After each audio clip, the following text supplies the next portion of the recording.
Pemirsa, penjemputan seorang pasien yang diduga positif COVID-19 di kota Tasikmalaya, Jawa Barat berlangsung ricuh. Pasien mengamuk saat petugas datang. Penjemputan secara paksa oleh petugas ini merupakan yang kedua kalinya karena sebelumnya sempat gagal. Gimana sih? Pegang semua nih. Nih. Warga Kecamatan Tawang, Kota Tasikmalaya, Jawa Barat mengamuk saat akan dijemput paksa oleh petugas gabungan Dinas Kesehatan Kota Tasikmalaya, TNI, dan Polri. Keluarga pasien berinisial AR ini sempat adu mulut dengan petugas. Menurut keluarga, AR sudah 2 kali mengikuti rapid test dan hasilnya negatif. Sementara menurut petugas, hasil swab tes pasien tanggal 20 April lalu dinyatakan positif. Awalnya pasien melakukan isolasi mandiri di rumah, namun karena banyak laporan warga yang resah karena pasien tidak disiplin isolasi mandiri dan sering keluar rumah, akhirnya pasien dijemput secara paksa oleh petugas. Menurut Wakil Wali Kota Tasikmalaya Muhammad Yusuf, penjemputan paksa ini untuk yang kedua kalinya. Penjemputan pertama sempat gagal karena mendapatkan penolakan. Ya, ini kan boleh dikatakan merupakan upaya paksa ya, yang harus dilakukan oleh kita dari pemerintah melalui Dinas Kesehatan dan aparat yang terkait. Karena ini juga akan meriskankan untuk masyarakat sekitar. Terutama kita juga ketika dia sudah pulang, kita terlambat datang swabnya, ternyata dia positif, kita juga harus men-tracking dengan siapa dia ketika dia pulang berhubungan. Nanti Dinas Kesehatan akan melakukan tracking itu, menelusuri semua yang pernah berhubungan dengan dia. Termasuk keluarga ya Pak ya? Termasuk keluarganya, keluarga, karyawan, atau semua yang berhubungan dengan dia selama dia ada di sini akan kita tracir, ya, dihubungi dan kita cek nanti keberadaannya seperti apa. Setelah dilakukan mediasi selama beberapa jam, akhirnya pasien mau dievakuasi untuk melakukan isolasi di rumah sakit. Dari Tasikmalaya, Jawa Barat, Asep Juharyono, iNews melaporkan. Kasus serupa juga terjadi di Simalungun, Sumatera Utara. Seorang wanita yang dinyatakan positif COVID-19 berdasarkan hasil tes swab mengamuk saat dijemput petugas. Evakuasi sempat berlangsung ricuh ketika pasien dan keluarga menolak dikarantina.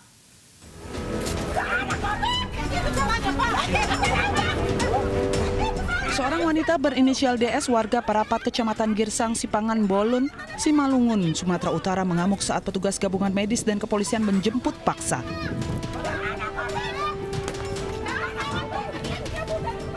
Penjemputan paksa dilakukan setelah sebelumnya pasien yang dinyatakan positif COVID-19 berdasar swab test ini menolak untuk diisolasi.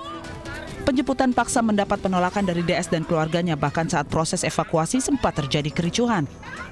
Keluarga menolak DS dievakuasi karena petugas dianggap tidak dapat menunjukkan hasil laboratorium yang menyatakan DS positif corona.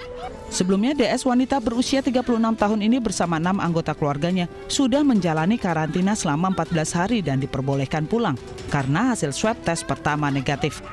Namun setelah dilakukan swab tes kedua, hasilnya menyatakan bahwa DS positif COVID-19 dan harus menjalani isolasi di rumah sakit di Simalungun. Pasien sudah diisolasi, swab pertama memang negatif. Pada kemarin kita sebelumnya sudah lama mengirim hasil swab pada kemarin tanggal 14 ya, muncul hasil swab positif. Meski sempat mendapatkan perlawanan, namun akhirnya petugas berhasil mengevakuasi DS untuk selanjutnya diisolasi. Dari Simalungun, Sumatera Utara, Dharma Setiawan, iNews melaporkan. Pemirsa, Bayu Purnomo Aji, seorang relawan yang menjadi perawat di Rumah Sakit Darurat COVID-19 Wisma Atlet Jakarta membuat banyak warganet mendukung dirinya. Karena Bayu selalu membagikan foto aktivitasnya dengan beragam tulisan unik di punggung alat pelindung dirinya. Aksi Bayu ini selalu diabadikan oleh dirinya untuk menghibur para relawan lainnya yang juga bertugas bersama dirinya serta para pasien di rumah sakit. Bayu sendiri adalah lulusan Akademi Perawat dan sempat menjadi perawat di sebuah rumah sakit di Kota Brebes. Bayu mengaku tergerak hatinya untuk menjadi relawan dan ingin membantu pemerintah yang kekurangan tenaga medis.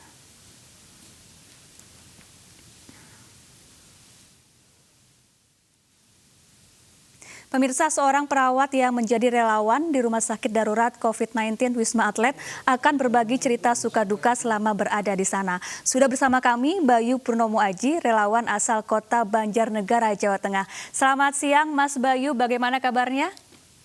Alhamdulillah, kabar saya sekarang ini Tetap sehat ya Mas Bayu? sehat. Baik, Mas Bayu, dapat diceritakan bagaimana awal mula Mas Bayu tertarik menjadi relawan di Rumah Sakit Darurat COVID-19 di Wisma Atlet Kemayoran? Ya, awalnya saya lihat diberitakan banyak orang itu di Indonesia banyak yang terpapar COVID-19. Makin sini kok makin lama, akhirnya saya berpikir saya ini seorang perawat. Nah, kenapa saya tidak berada di garda terdepan juga untuk membantu rekan-rekan sesama tenaga medis di sana. Akhirnya saya memutuskan untuk bergabung bersama rekan-rekan yang lain melalui Kemenkes. Akhirnya saya sudah sampai di sini sekarang. Mas Bayu, seperti apa suka duka yang Anda jalani selama menjadi relawan perawat di Rumah Sakit Wisma Atlet? Untuk suka banyak di sini, saya di sini dari berbagai daerah. Banyak yang seluruh dari rekan-rekan yang lain, kita berkumpul bersatu di sini dengan satu tujuan yang sama, yaitu menangani COVID-19 ini. Dalam satu hari, berapa lama Anda bekerja dan bisa berapa pasien yang Anda tangani? Untuk ruangan saya sendiri, sekitar bisa 40-60 orang. Untuk 40 sampai 60 orang setiap harinya? Satu pasien. Ya. Untuk jam kerjanya itu sekitar 8-10 jam. Untuk memakai APD lengkap. Baik. Kemudian bagaimana cara Mas Bayu dan rekan-rekan perawat di sana menghilangkan rasa jenuh dan juga penat selama menjadi relawan di Wisma Atlet? Saya sendiri biasanya yang bersama rekan yang lain, ya seperti itu tadi yang diceritakan, sering coret-coret APD gitu, kasih pesan, tulisan seperti itu. Terus kadang juga kita ikut senam bersama pasien, terus kadang juga kalau hiburannya juga kita kadang main TikTok. Baik, Mas Bayu ini kan pasti sudah lama tidak bertemu dengan keluarga dan juga orang-orang terkasih begitu ya. Bagaimana cara Mas Bayu menghilangkan rindu bersama keluarga dan juga orang-orang terkasih? Ya paling kita karena di sini jauh, kita juga nggak bisa pulang. Paling ya sebelum saya berangkat saya kabarin dulu di rumah, saya mau berangkat dinas. Kalau lagi waktu senggang kita biasanya video call. Kemudian Mas Bayu ini kan sebentar lagi kita akan merayakan Hari Raya Idul Fitri. Bagaimana cara Mas Bayu memberikan pengertian kepada orang tua dan keluarga bahwa Mas Bayu tidak bisa berkumpul bersama mereka di Hari Raya tahun ini? Saya biasanya menjadikan kepada orang tua bahwa di sini berjuang untuk Indonesia, untuk masyarakat lainnya agar tetap sehat. Alhamdulillah keluarga ya bisa menerima keadaan seperti ini. Baik, Mas Bayu, yang Mas Bayu lakukan ini kan sangat menginspirasi banyak orang begitu ya, bertugas di bidang kemanusiaan, menjadi relawan. Apresiasi apa saja yang Mas Bayu dapatkan, atau mungkinkah Mas Bayu juga mendapatkan insentif begitu? Untuk itu ya apresiasi saya sendiri yang berkesan untuk saya itu rasa ucapan terima kasih dari pasien, karena bagi saya itu saya senang. Kalau insentif sejauh ini apakah diterima dengan lancar sehingga saat ini begitu Mas Bayu? Soalnya saya di sini belum masa.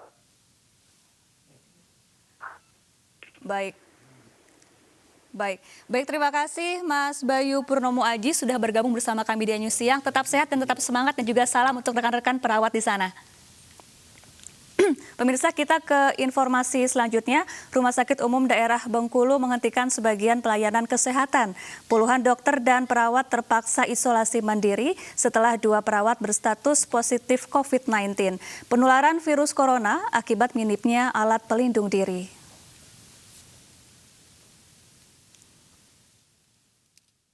Sebagian pelayanan kesehatan di Rumah Sakit Umum M. Yunus Bengkulu terhenti. Penghentian pelayanan karena 59 dokter dan perawat serta petugas kesehatan lainnya menjalani isolasi mandiri. Mereka menjalani isolasi mandiri setelah kontak dengan 2 perawat yang dinyatakan positif COVID-19. Kedua perawat tersebut bertugas di ruang flamboyan yang merupakan ruang isolasi pasien COVID-19. Ya, lebih kurang 1 minggu mungkin ya, tolong kalau bisa lebih cepat lebih bagus ya. Menyesuaikan kondisi keadaan SDM dengan proses pelayanan kita. Jadi kita harus melakukan modifikasi dalam bentuk layanan yang secara umum layanan kita tetap harus berjalan ya. Kita harus berupaya melakukan agar terutama pelayanan emergensi itu harus tetap berjalan. Mengantisipasi penyebaran COVID-19, RSUD Bengkulu meminta tambahan alat pelindung diri ke pemerintah Provinsi Bengkulu dan gugus tugas penanganan COVID-19. Hingga Jumat sore tercatat kasus positif COVID-19 di Bengkulu mencapai 53 orang. 50 orang diantaranya sedang menjalani perawatan dan isolasi. 1 pasien dinyatakan sehat dan 2 pasien meninggal dunia. Dari Kota Bengkulu, Endro Dwirawan, iNews melaporkan. Pemirsa, bantuan alat pelindung diri atau APD medis didistribusikan ke sejumlah rumah sakit dan puskesmas yang menjadi rujukan penanganan COVID-19 di Kabupaten Semarang, Jawa Tengah. Bantuan ini diharapkan bisa memaksimalkan pelayanan tenaga medis dalam merawat pasien COVID-19. Provinsi Jawa Tengah menjadi salah satu wilayah yang cukup tinggi penularan COVID-19. Hampir ribuan orang positif terjangkit virus corona. Meski demikian, para petugas medis tanpa kenal lelah terus berjuang melawan virus asal Wuhan ini. Untuk melindungi dan memberikan rasa aman dalam melaksanakan tugasnya, MNC Peduli menyalurkan donasi masyarakat berupa alat pelindung diri atau APD kepada petugas medis di Kabupaten Semarang, Jawa Tengah. Bantuan diserahkan langsung kepada Wakil Bupati Kabupaten Semarang, Ngesti Nugraha. Kami atas nama pemerintah daerah mengucapkan banyak terima kasih atas bantuan APD dan juga masker dari MNC Peduli dan rangka untuk membantu penanganan COVID di Kabupaten Semarang. Alat kesehatan seperti APD dan masker dan lain-lain itu sangat dibutuhkan oleh tim medis sebagai yang menjadi di garda terdepan pandemi ini kan. Jadi kita mau membantu menyalurkan hal-hal yang mereka memang membutuhkan agar mereka bisa menjalankan tugasnya dengan baik, terutama untuk rumah sakit, puskesmas dan klinik-klinik di daerah juga gitu. Karena ada kesusahan untuk mendapat suplai barang-barang seperti ini. Bantuan APD dari MNC Peduli langsung diserahkan ke 3 rumah sakit dan 1 puskesmas yang paling banyak menangani pasien positif corona di Kabupaten Semarang. Kami mendapat sumbangan dari beberapa institusi, beberapa kelompok masyarakat, namun memang sesuai ada yang handshake, ada yang masker dan lain sebagainya. Terima kasih sekali. Perjuangan para tenaga medis melawan virus corona masih sangat panjang. MNC Peduli mengajak Anda ikut berdonasi melalui rekening MNC Peduli untuk mendukung perjuangan tenaga medis dalam menekan angka penyebaran virus corona di Indonesia. Tim Liputan iNews melaporkan.